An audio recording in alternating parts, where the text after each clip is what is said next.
Welcome to Loyalty Unlocked, the podcast where we pull back the curtain on what really makes loyalty programs work. In each episode, we dive into the strategies, psychology, and behind-the-scenes thinking that turn points into behavior and loyalty into impact. For full transparency, this podcast, its script, and your lovely co-hosts are all AI-generated. All right, so let's dive right in, Mark. What on earth does a Victorian experiment with bouncing beads have to do with loyalty programs? Good question.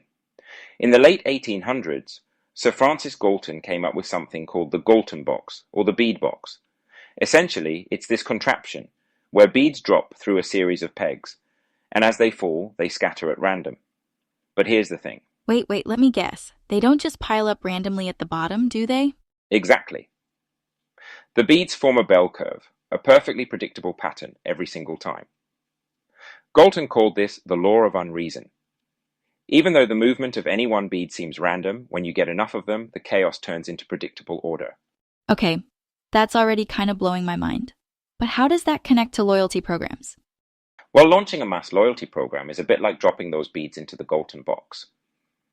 You can't predict exactly when or how each individual customer will sign up, but when you look at the crowd as a whole, behaviors become surprisingly consistent. It's as if the randomness of individuals is smoothed out by the sheer volume. So you're saying, even though every customer thinks they're acting independently, it all adds up to one big predictable pattern? Pretty much. And that predictability, it's crucial.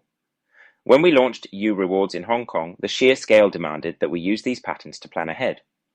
Otherwise, we'd risk being completely overwhelmed. Yeah, I mean, getting millions of people to sign up, how do you even start to prepare for that? You start by knowing your crowd. Hong Kong is densely populated, and grocery shopping is a frequent, habitual activity.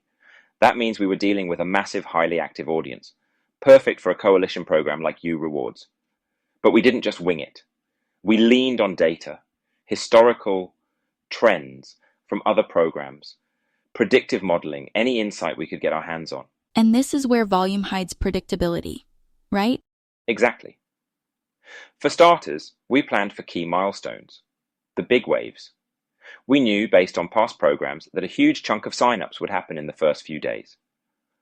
Early adopters always come in fast and furious. Then things slow down, but the patterns don't change. They just scale with the size of your audience.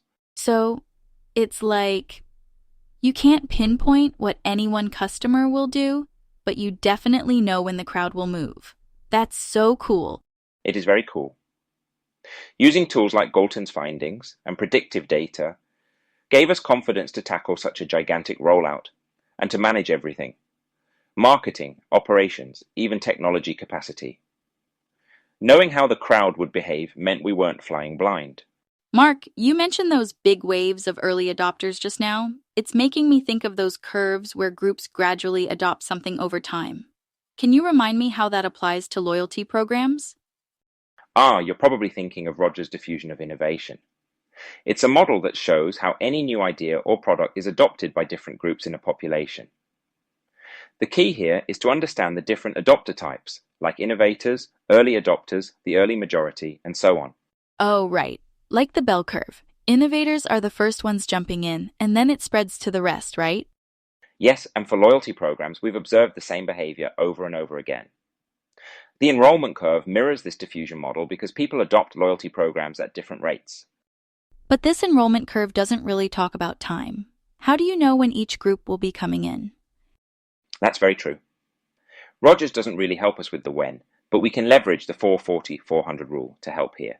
Okay, hold up. The what now rule? The 440-400 rule. It's a pattern we've seen consistently with large loyalty programs. It means that in the first 4 days or so, you get about 16% of your base. That's your innovators and early adopters. By day 40, you're hitting the early majority and reaching around 50%. And by day 400, just over a year, you've onboarded roughly 85% of your total 2-year audience. Wait, that's super specific. Does it really hold up every time? Most of the time, yes. Across multiple markets and programs, like Nectar in the UK or U in Hong Kong, this rule has proven incredibly reliable. There are variables, of course, like market conditions or promotional strategies, but the overall pacing is remarkably consistent. Huh, that's kind of wild. So why do these early numbers hit so fast? Is it just people rushing to be first? Not exactly. It's about behavior. High-frequency shoppers, what we call high loyals, might play a huge role here.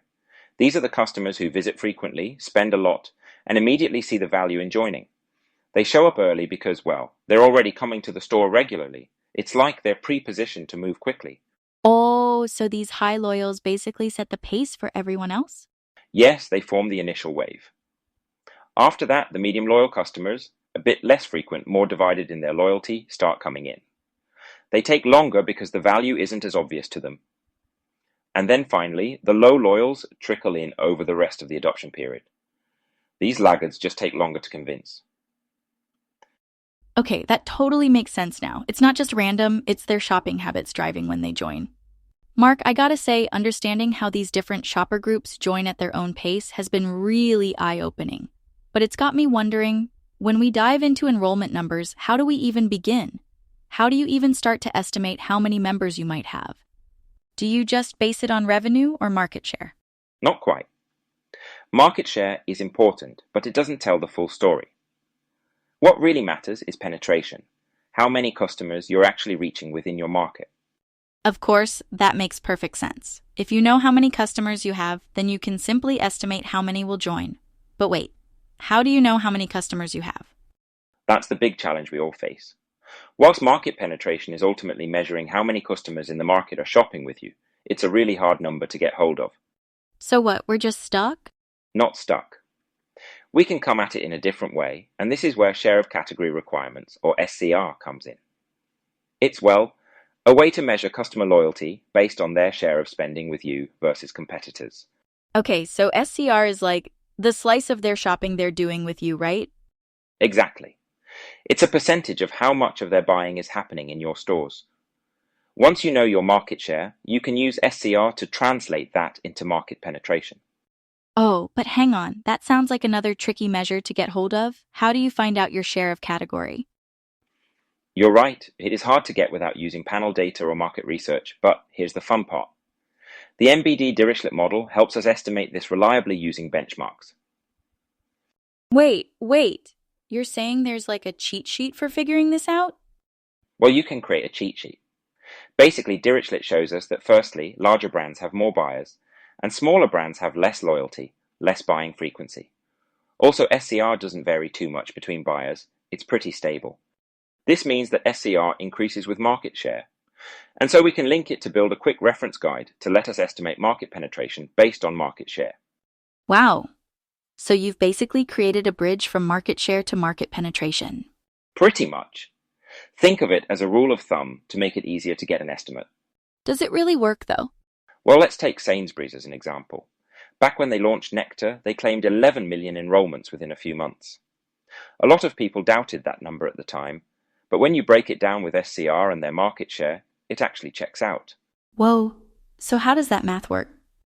Alright, picture this. Sainsbury's market share was around 17.5% back then. Using the SCR benchmarks, we can estimate that about 40% of their customers' grocery budgets were spent at Sainsbury's. Divide their market share by that, and you get a penetration rate of roughly 44% of UK grocery shoppers. Okay, that's a lot of numbers. Break it down for me. What does 44% mean? It means 44% of the UK's grocery shoppers likely visited and shopped at Sainsbury's at least once that year. Given pretty much every adult in the UK is a grocery shopper, that was about 50.4 million at the time. So you're looking at 22 million potential Sainsbury's customers. Wait, but they didn't get all of them to sign up, right? No, not all. Typically, you only convert about 60% of those shoppers into loyalty members. So applying that to the 22 million, Sainsbury's could reasonably aim for 13 million enrolments within 12 months. Mapping that across 2 years, so accounting for new shoppers and churn, that number grows to about 16 million. But that's 13 million within a year. Weren't they claiming 11 million within just 3 months? That feels super ambitious. It sounds ambitious, but it's actually quite achievable. Remember, the 440-400 rule shows that we see 50% of the year to enrolment volume within just 40 days. That's around 7.9 million for Nectar, which, amazingly, is pretty much what they had. Month 3 just built on that to come in at just under 11 million, so their PR was correct, and the number matches well to their market share. Wow. It's fascinating how the numbers just seem to fall into place. It is. And what's really cool is that every part of this estimate comes from market share, and behavioral models like NBD-Dirichlet. It's all connected. I love how it's like a giant puzzle that just fits together. So, you're not guessing when these programs launch. You actually know what to expect. So, if I'm putting this puzzle together correctly, Mark, it seems like figuring out who's likely to join is about veracity. Their joining speed ties into velocity, and the overall number you can expect comes down to volume. Does that sound right? Perfectly put. Those 3 elements, veracity, velocity, and volume, they're the backbone of setting realistic expectations and aligning your resources. You're basically creating a roadmap for how the crowd will behave, and that means you can plan for call centers, servers, campaigns, even staff training. Yeah, and what really hit me was when you said, don't guess the crowd, model it. Like, instead of hoping for the best, you've got all these tools, Rogers, the 440-400 rule, Dirichlet theory, to stay ahead of the game. Exactly. And it's not just about fancy models or numbers. This approach ensures that every part of your launch, from marketing to operations, runs smoothly. Plus, it's about being prepared for those moments when things go better or worse than expected. Totally. And I think what really hit home for me is how, even in a crowd as massive as U's 4 million members, there's this beautiful predictability to it. Like chaos turning into order. That's wild. It really is. And it's humbling too, watching these universal patterns play out no matter where or when. Grocery in Hong Kong moves just like grocery in the UK from 20 years ago. It's a reminder that while every customer is unique, together they move in rhythm. Love that. Thanks for breaking it all down, and I hope our listeners didn't get too lost in the numbers. My pleasure. And hey, always fun sharing the science behind the crowds. Thanks for having me on this journey. And that's it for today's episode of Loyalty Unlocked. If you enjoyed diving into the mechanics of customer behavior as much as I did, don't forget to subscribe and share the pod. Catch you next time.